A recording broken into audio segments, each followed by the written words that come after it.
Well, we've been digging into Galatians. Oh, what a fun book!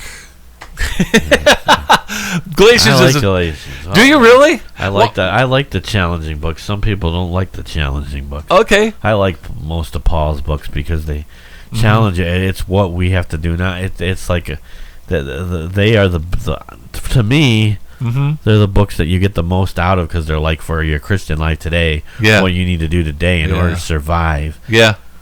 And Paul gave a lot of great suggestions and things, advice to the people of the different churches. Absolutely.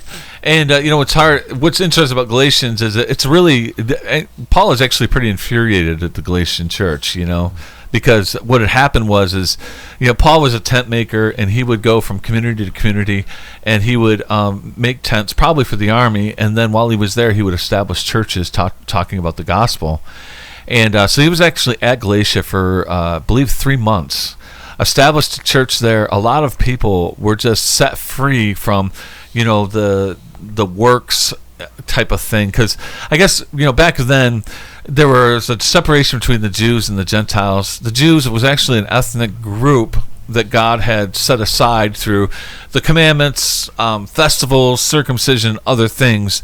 But when Jesus came in on the picture, he said, from here on out, basically, your faith shouldn't be based on what you do, but your faith should be based on and believing in me, in Jesus. So people don't realize that right after Jesus died, most Christians were Jewish, but by the time of Paul, it was split up in half. Half of them were Jewish and half of them were Gentiles. And it was more like a Messianic Jewish type feel, which was Jews who believed in the Messiah.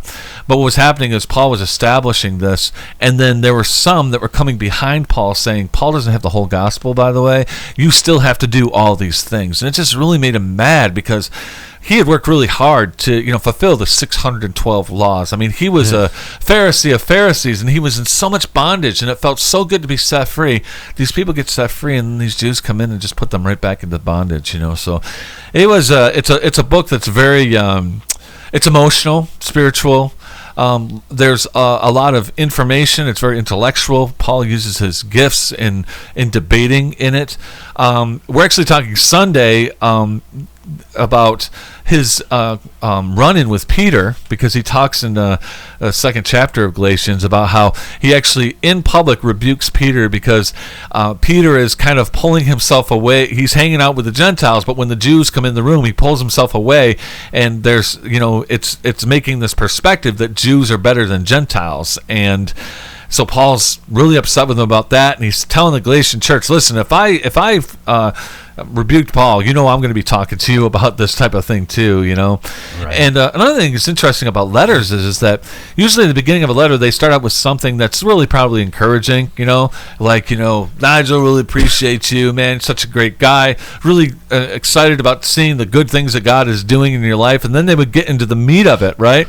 But the problem was, in this book, he was so infuriated, he skipped that part. In every other New Testament book, and all the epistles, Paul was never like that. So it's definitely an interesting book, and kind of applies to us, because there is this draw for us to try to do things in our own strength and our own power, to allow our works to qualify us to be in right standing with God, when in reality, that's just not true. That just brings us into bondage.